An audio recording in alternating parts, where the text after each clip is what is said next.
You're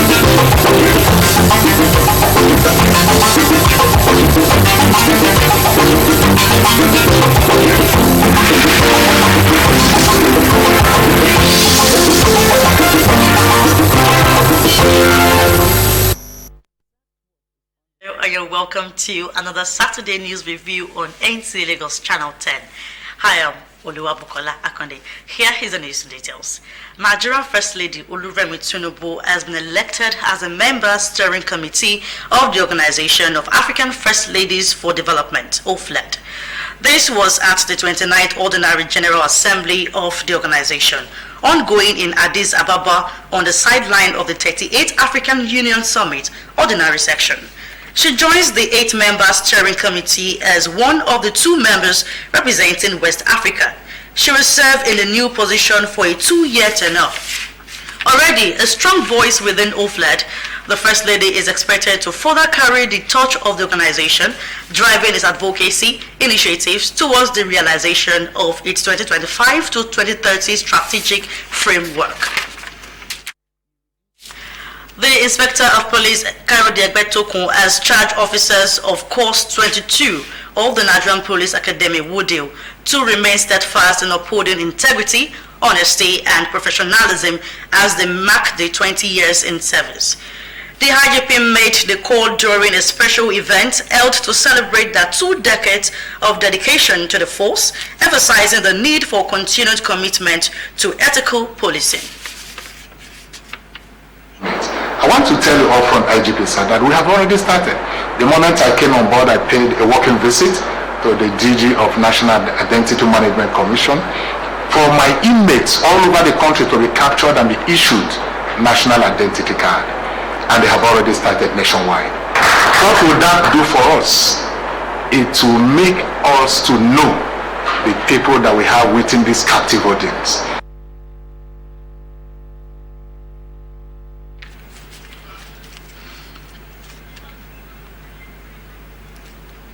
Highlighting the importance of the discipline and accountability, the IGP warned against any form of misconduct, reiterating that officers must continue to earn the trust of the public through transparent, responsible service. The African Union of Broadcasting Climate Summit wrapped up in Dakar, Senegal, with a clear call to action, catalyzing policy change and deepening communication to amplify the voices of those vulnerable to the impact of climate change. Charles Alpha reports that AUB lauded NTA for its contribution to the development of its platform. Charles Alpha reports. Section. Panelists, all made up of journalists, spotlighted efforts being made by their broadcast stations to reduce disasters, saying timely warnings are crucial for effective disaster risk reduction.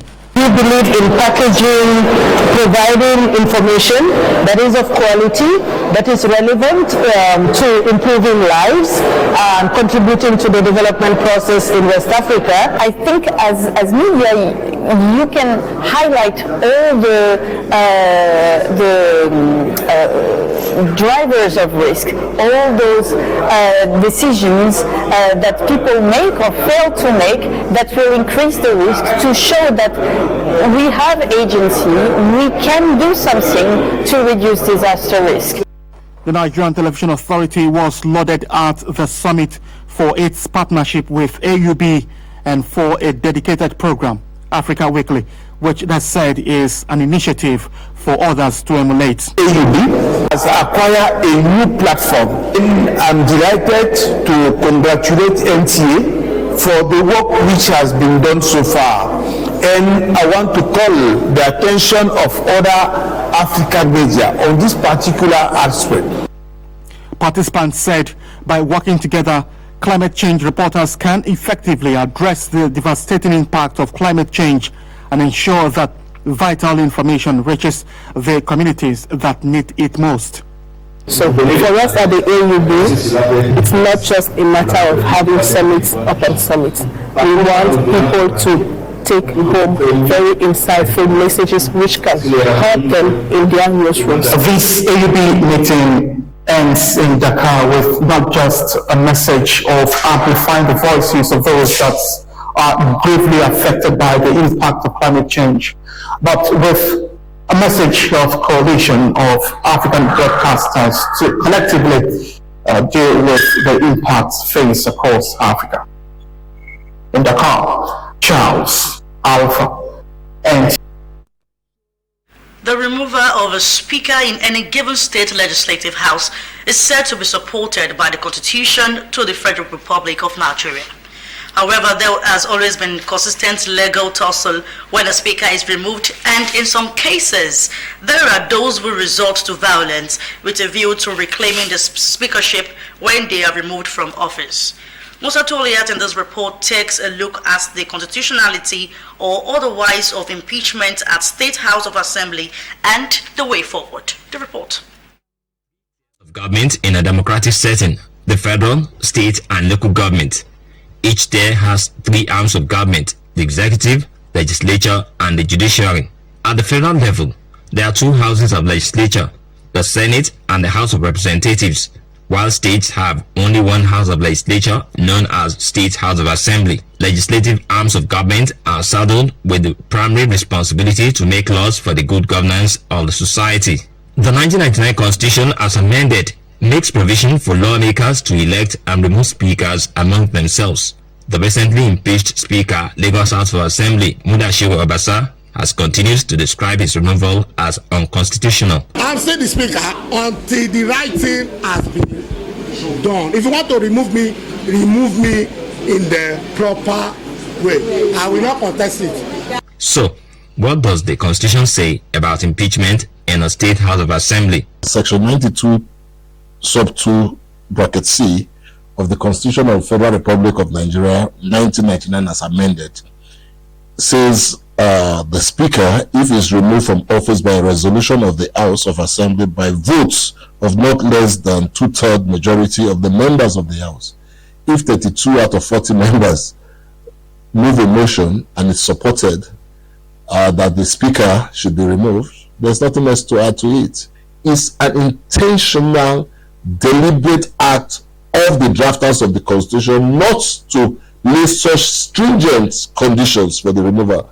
Once it is ascertained that the membership of the House is not less than 2/3 that carry the vote for the removal, then it is final and complete. Can an aggrieved party in an impeachment petition security agents or approach the court for redress? If the matter is a matter before the court, as far as that removal has not been set aside by a court of competent jurisdiction, in the eyes of the law, the former Speaker has been removed. He can claim and hold on tenaciously that he is Mr. Speaker, but he remains so in his own belief. If the impeachment is improper, for example, Like you cited? yes, it was held in a buka elsewhere, or held in a primary school somewhere without reasons, or the people that purport to have impeached were not one legitimate members of the House, because sometimes you just bring in people and count the numbers and then now find out that Peter, John, Paul that participated in the process were not members of the House, and if they had removed their numbers, they would not have formed a quorum. And some people purport to impeach with even less than 2/3 majority. The January 13, 2025 impeachment of Speaker Obasa paved the way for the emergence of the first female Speaker of the Lagos State House of Assembly. In Lagos, Musa Toliat, NTA News. The Lagos State government will continue to take advantage of the state population and tourism potential to drive growth in arts, culture and tourism, as well as showcase the results of investments in the sector of the global stage. Special advisor to the governor on tourism, arts and culture, Idris Aregbe, stated this after a tour of the John Randall Center for Yoruba Culture and History, Onikon, Lagos. Joy Ken Abakuya reports. The Special Advisor on Tourism, Arts and Culture led local and foreign travel tourism enthusiasts on a tour of the Yoruba Culture Museum, where artifacts on display showcase the rich cultural heritage of Lagos. He says the state government's investment in the sector will attract foreign investors and partnerships. Been able to bring in some major stakeholders here who will also go out there and spread the good deals. Let them know that Lagos truly mean business when it comes to art, when it comes to tourism, when it comes to entertainment and all that. And that's what we're doing. I'm just happy that I have a governor who so much believes in it, and he's always giving me the nod to just keep pushing and making sure that we give Lagosians what it truly deserves. Some of the tourists commended the Lagos State government for the J. Randu Center, which they say puts the past and present story of Lagos in perspective. In the past 25 years, and honestly, this museum is a documentation of the past, the present, and what also blew my mind is the fact that they projected into the future. Starting from the quality of the curation, the Yoruba history, the heritage, when you talk about the Obas, and also the misconception about the devil issue. It's not really the devil, okay? The issue in Yoruba culture brings balance and allows people to be responsible for their actions.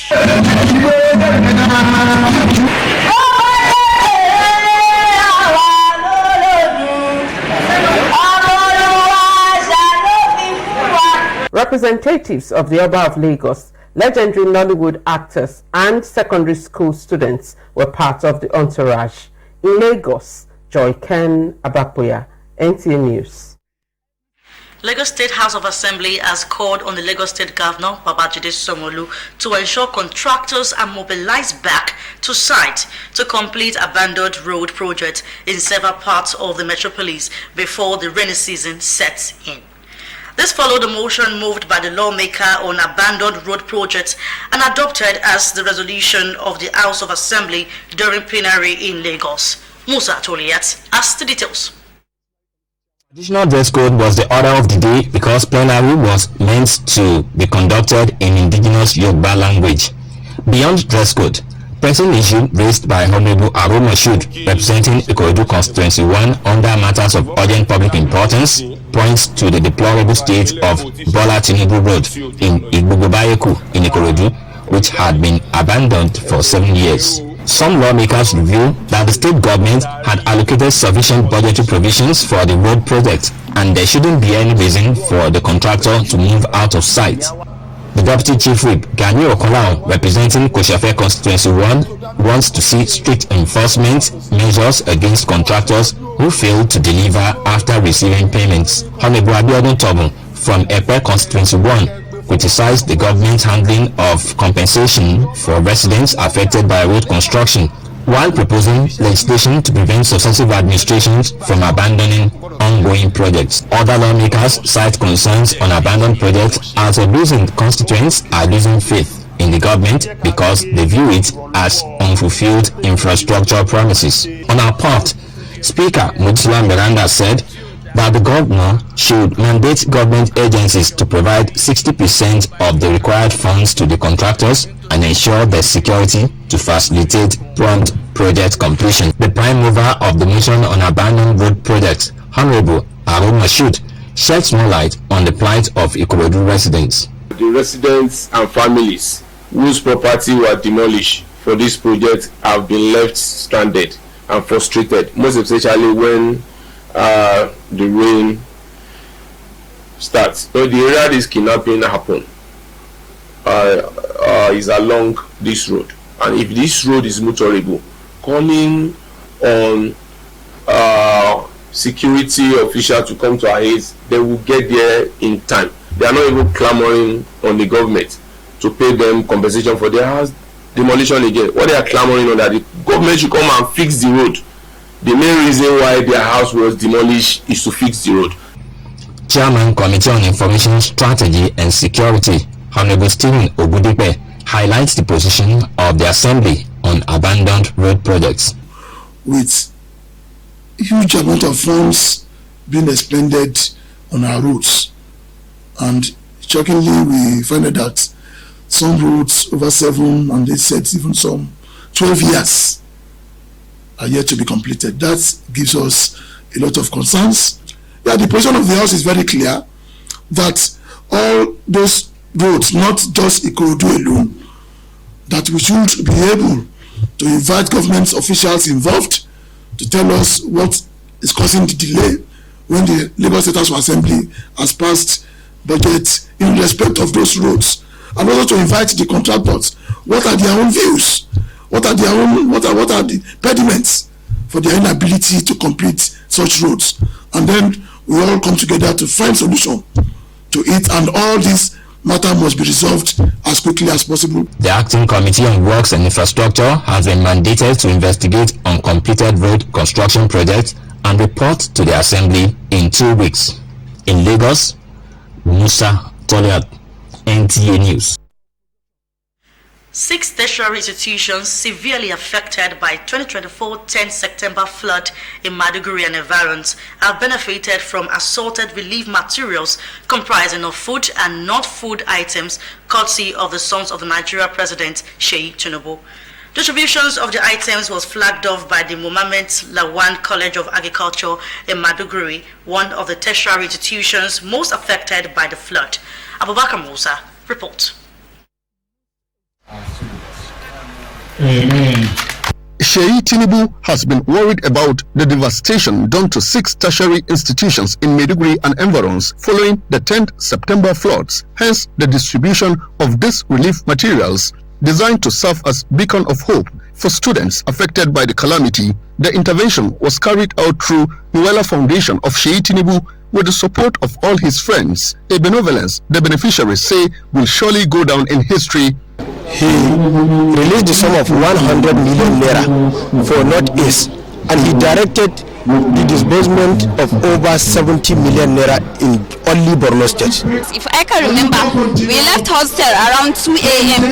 and it was a traumatic event. I believe this gesture from Sheyi will have a great impact not only to us but to other students. I would really appreciate the effort of Sheyi Tinubu and his friends who give us or who supported us in these relief materials.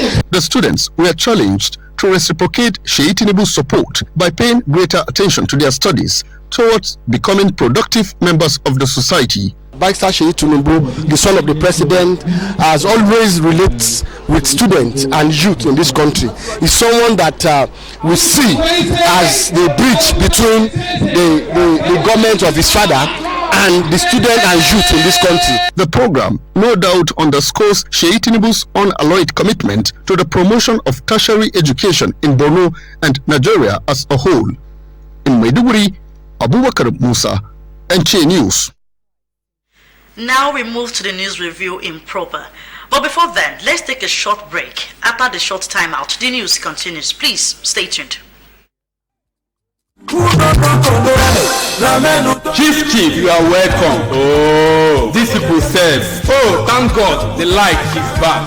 Oh, again, why are you still living in the past? Have you not heard of solar? Chief, forget all these fake products in the market. Don't get mad. Get Bifrost and Zantress American solar battery and panel. It is the original Indian product in the market, approved by Sun. Bifrost and Zantress America. Tubular battery. They have super inverter, Zantress MPPT controller, and street light for church, offices, factories, mosque, hospital, even industries. Visit Easy Blessed Nigeria Limited, head office, Easy Blessed Plaza, F10 and 11, Alaba Arago Junction, Alaba International Market. Ring them on 08036 830 557 08039 644 115. Bifrost and Zantress America. Solution to steady life. At Solar Plastics, customers' needs are our priority. We give you all the attention you need. With us, our customers are king. Located at kilometer 40, Lagos Abeokuta Expressway, Ijoko, Ogun State. Solar Plastics Limited. We're just a phone call away. Contact us through 080-2783-5332. You can reach us through any of our lines and social media handles. Solar Plastics Limited. Come, let us treat you like a king. Welcome back, and if you're just joining us, you're watching NTA Lagos Channel 10 News. Now we move to the stories that made headline during the week. The 6 governors from the Southwest region have agreed to establish a food inflation joint monitoring team to check activities of middlemen, curb inflation, and ensure food adequacy in the region. This was part of the communique presented at the end of the Southwest Governor Forum meeting in Lagos. Joy Ken Abakuya reports. Deliberation behind closed doors. The Southwest Governors Forum, comprising governors from Lagos, Oyo, Ogun, Ekiti, Osun, and Ondo states, came up with measures to address key issues of regional concerns. The forum resolved as follows. The forum commends His Excellency President Bola Ahmed Tinubu, GCFR, President and Commander-in-Chief of the Armed Forces, for the economic stability and improvement recorded across the nation, particularly in the sustained supply and distribution of petroleum products and the stabilization of the exchange rate. The forum urges citizens to continue supporting the President's effort at strengthening the economy and to improve the overall well-being of all Nigerians. The forum, while committing to taking necessary action to counter any form of threats in the region, agreed to deploy advanced technology to enhance security operations and strengthen intelligence gathering. The forum agreed to appoint our special advisors on security in each state and to establish a joint surveillance monitoring team which we believe will oversee and coordinate security efforts across the region. The Southwest governors also commended the federal government for the successful implementation of the student loan scheme and encouraged eligible students in the region to take full advantage of the initiative. In Lagos, Joy Ken Abakuya, NTA News. The Lagos State government says it will rely majorly on internally generated revenue rather than borrowing to fund the 2025 budget. The State Commissioner for Economic Planning and Budget, Okwe George, disclosed this to the media during the 2025 budget analysis in Lagos. Again, Joy Ken Abakuya reports.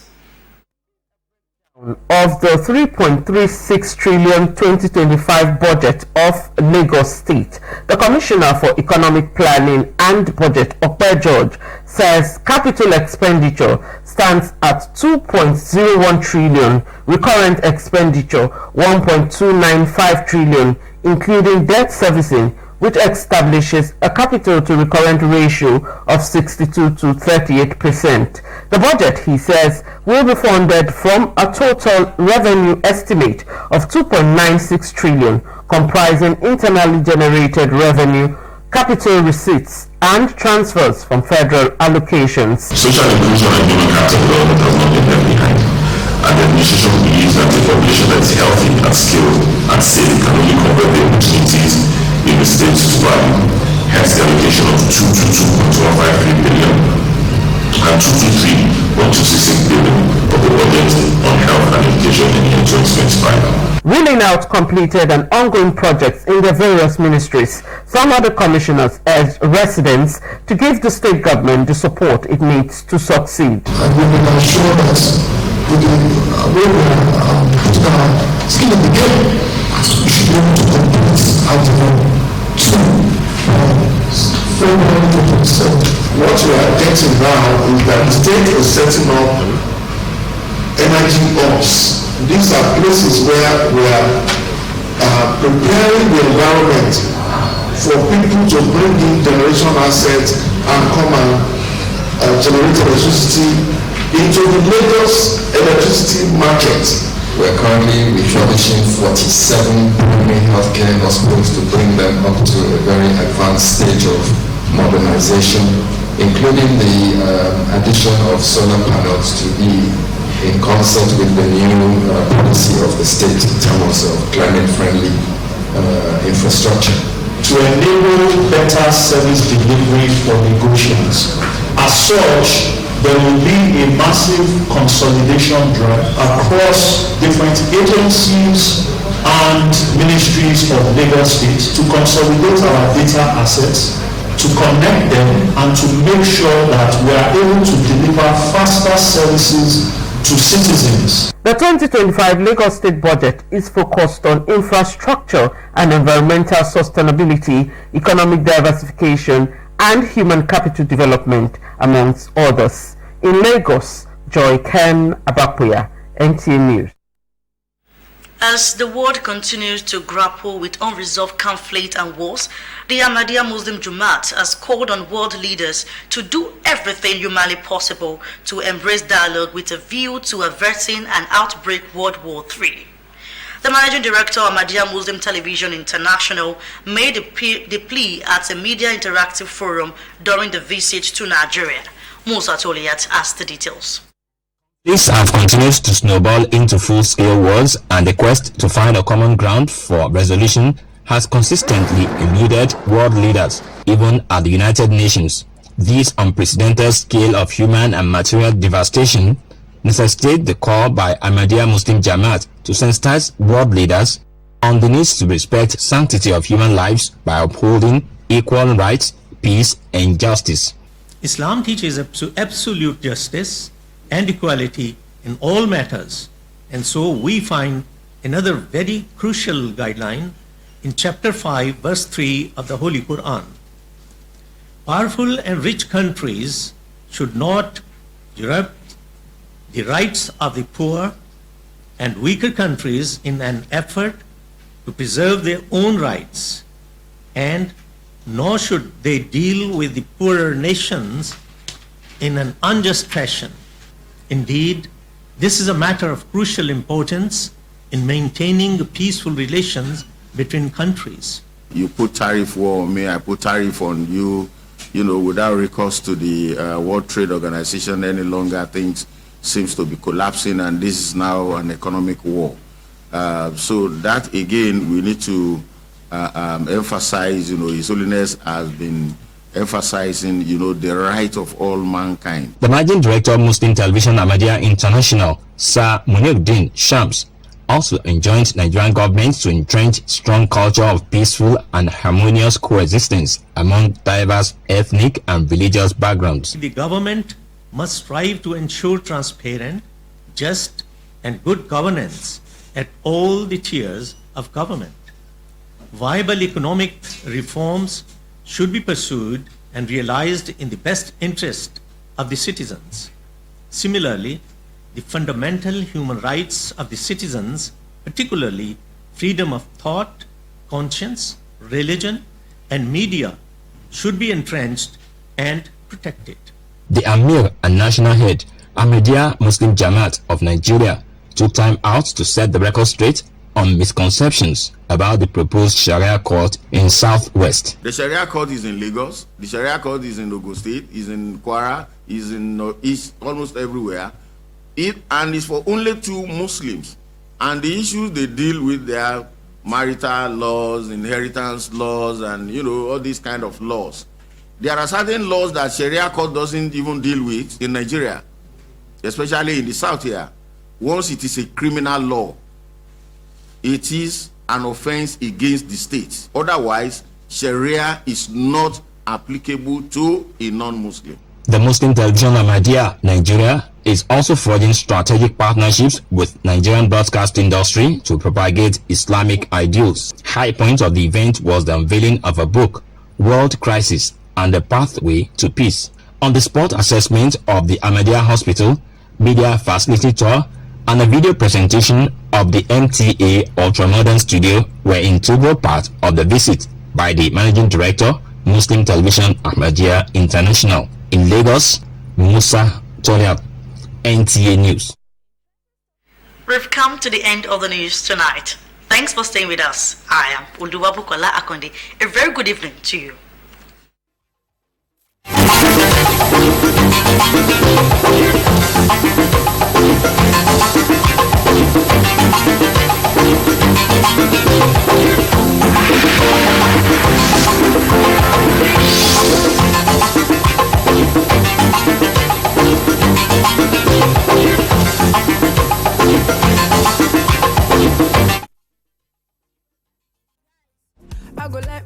Today is to search for the tastiest biscuits ever on the playground.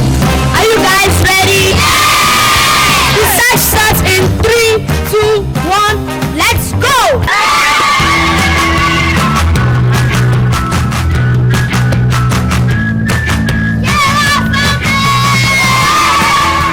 Sona Biscuits.